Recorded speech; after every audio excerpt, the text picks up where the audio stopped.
amigos, acá estamos de vuelta con Justa, Libre y Soberana, el canal que habla sobre la vida y obra del general Perón y del movimiento que supo conducir hasta su muerte, el justicialismo, en la década de 1970. Yo soy Marcos Pereira, un apasionado de la historia argentina, y estoy transmitiendo desde Rosario, provincia de Santa Fe, la ciudad que alguna vez supo ser la capital del peronismo. Y hoy vamos a hablar de cuando el general Perón era un joven teniente y tuvo que intervenir en dos conflictos obreros. El de la huelga de hacheros de la Forestal, en el norte de nuestra provincia, y en la huelga de ferroviarios en San Cristóbal, también provincia de Santa Fe. Huelga que adhirió a la protesta contra la masacre de la Semana Trágica, nombre con que se conoce a la represión en que fueron asesinados obreros en el conflicto que se originó en los talleres Bacena, en Buenos Aires, por el reclamo de mejores condiciones laborales. Talleres ubicados en Buenos Aires,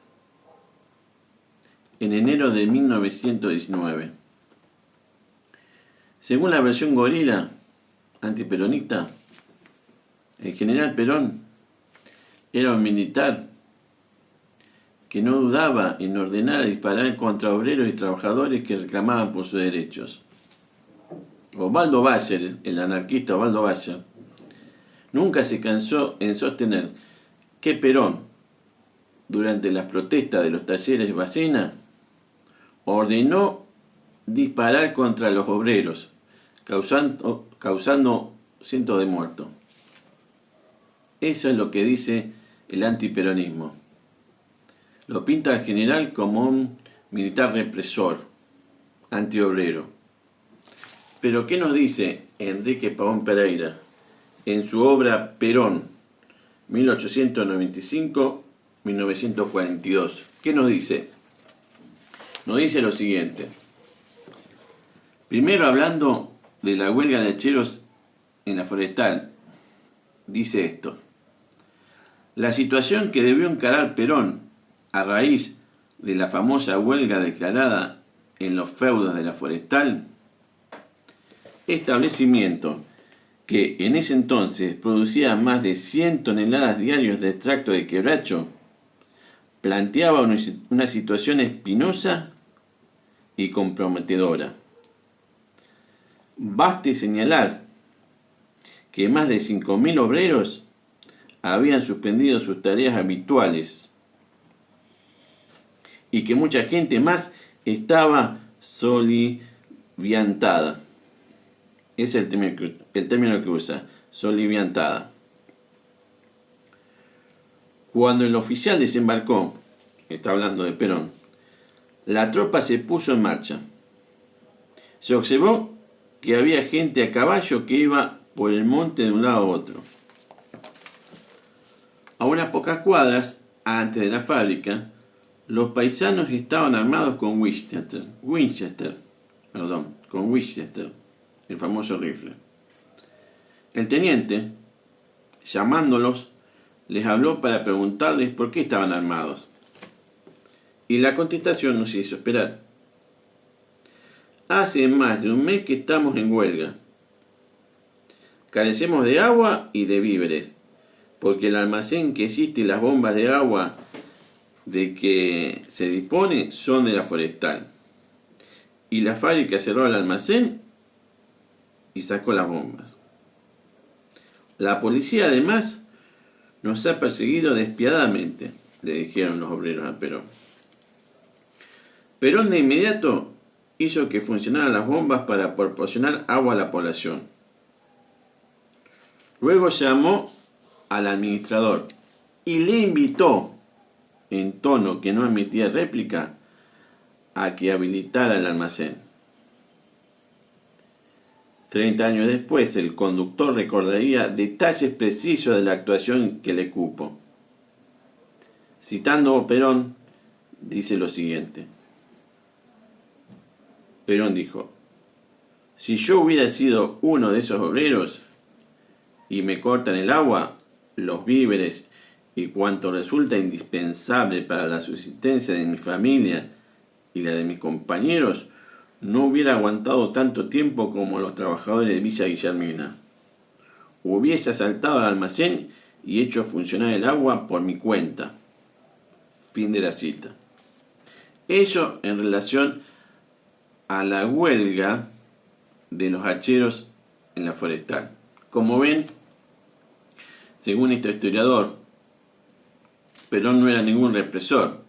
Perón hablaba con los obreros, reflexionaba con ellos, y buscaba una solución lo más justa posible, de acuerdo y acorde a los medios disponibles, ¿no? Pero en relación a la huelga de San Cristóbal, a la huelga de ferroviario de San Cristóbal, Enrique Pavón Pereira dice lo siguiente. La Revolución Rusa y el fin de las hostilidades europeas con su secuela de problemas estimulaban las rebeldías sociales.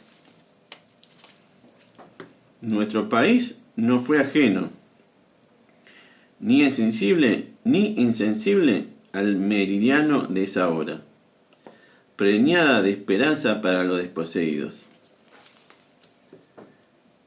Y es que también existía en potencia el problema social entre nosotros. Los poderosos, empero, ciegos y torpes, interpretaron las rebeldías de la masa como eclosiones catastróficas y enfocaron la cuestión desde un punto de vista policial. Así fue como se produjo en nuestro país la famosa Semana Trágica de enero de 1919. Acá hace un breve contexto de la época, ¿no?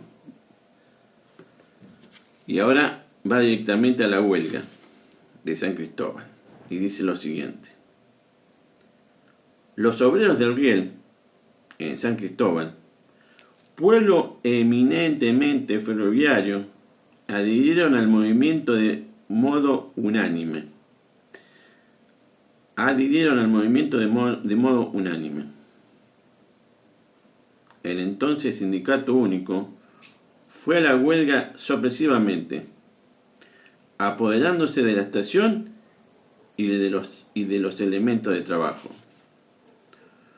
Ondearon banderas rojas, cerrando los comerciantes las puertas de sus negocios. Otras secciones del ferrocarril acompañaron a estos obreros, retornando al trabajo después de algunos días.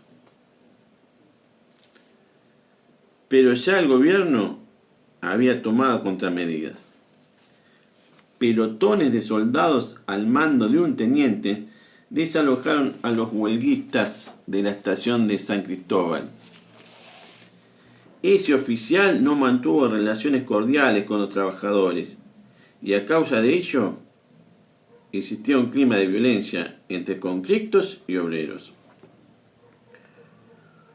Los ánimos por ambas partes se hallaban caldeados y los huelguistas dirigían quejas a las autoridades diariamente, no tardando en producirse el relevo del teniente en cuestión.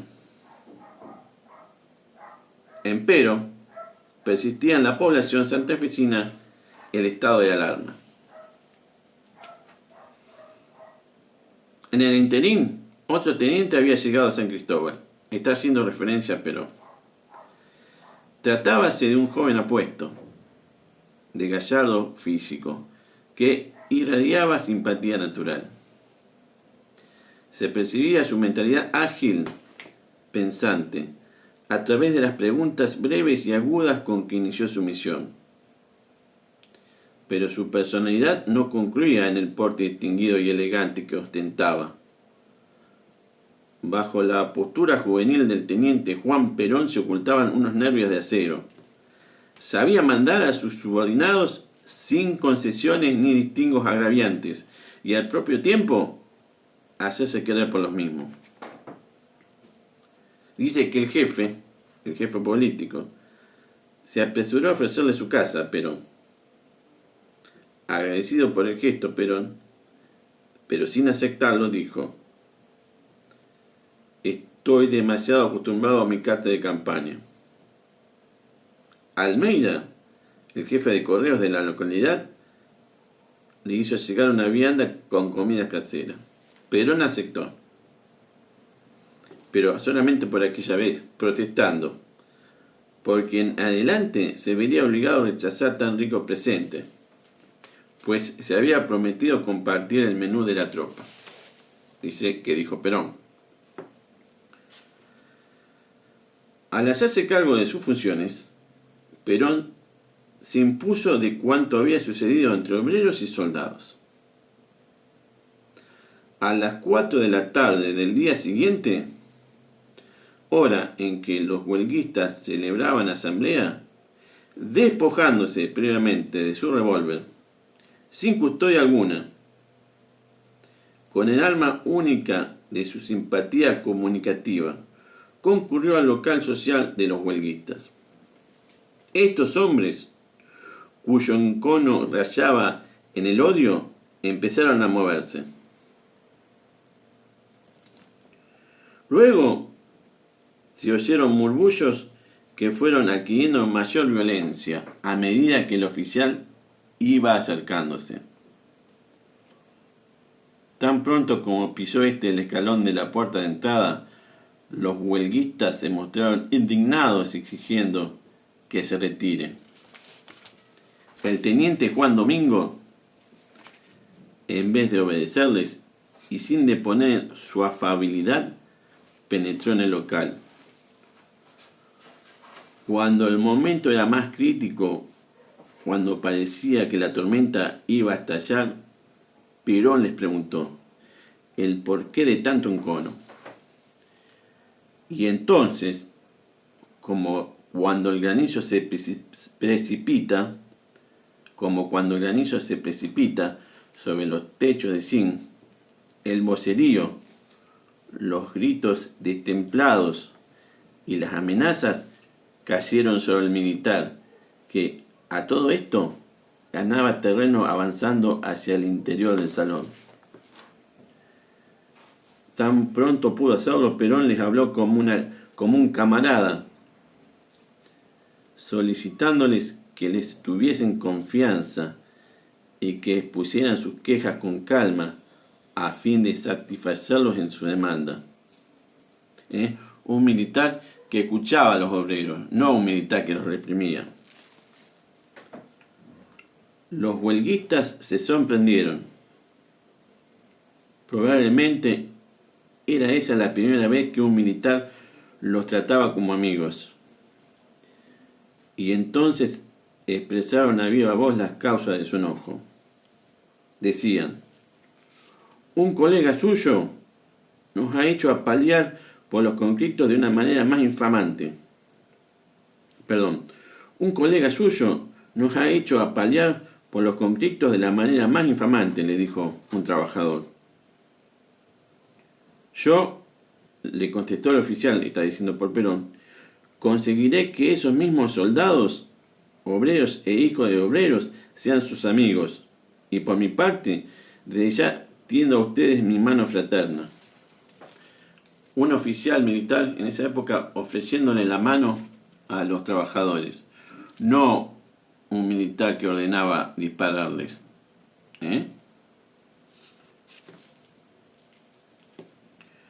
Los huelguistas reflejaron en sus rostros gestos de asombro. Luego dijo uno de ellos: no nos permiten el tránsito por la estación y corren a nuestras mujeres y a nuestros hijos como si fueran delincuentes. Nos obligan a caminar más de 1 kilómetro cuando vamos de un lugar a otro del pueblo, que como usted habrá notado, se haya dividido en 2 por las dependencias del ferrocarril. Perón contestó: desde este mismo momento tienen piedra libre, de día y de noche. Pasen por el mismo camino corto, entre soldados que los respetarán, porque indudablemente ustedes serán respetuosos. Además les pido que se detengan de vez en cuando a conversar conmigo, para conocerlos y para que me conozcan. Al retirarse, una salva de aplausos despidió al oficial, que con su palabra persuasiva terminaba de conquistar a esos obreros que hasta entonces únicamente habían merecido persecuciones de policías y de soldados. Y Enrique Pavón Pereira termina con una reflexión de Perón. ¿Piensa Perón que es fácil mantener el orden cuando se dispone de los resortes coercitivos poderosos que supone la intervención del ejército? Lo difícil es que desaparezcan los motivos del desorden, cuando el egoísmo humano se empeña en mantener sumergidos a los que elaboran la grandeza del país. Esto es lo que nos dice Enrique Pavón Pereira sobre cómo intervenía Perón en los conflictos obreros. No era un militar represor, era un soldado argentino que escuchaba a los trabajadores para tratar de solucionar sus problemas. La izquierda gorila antiperonista siempre quiso presentarlo como un militar represor, porque la izquierda anarquista odia a todo aquello que tiene uniforme, odia a nuestra Fuerza Armada. Esa es la verdad. Por eso Osvaldo Bayer nunca se cansó de repetir esa mentira de que Perón ordenaba a tirar contra los obreros, como en el caso que hace de la huelga de los talleres Bacena. Ustedes, ¿a cuál de las versiones creen? ¿A la versión gorila o a Enrique Pavón Pereira? Eso lo decide usted. Si le gusta este material, este canal en donde tratamos de buscar la verdad entre tantas mentiras, suscríbase. Y si es así, amigos míos, nos veremos en el próximo video. Chao, chao.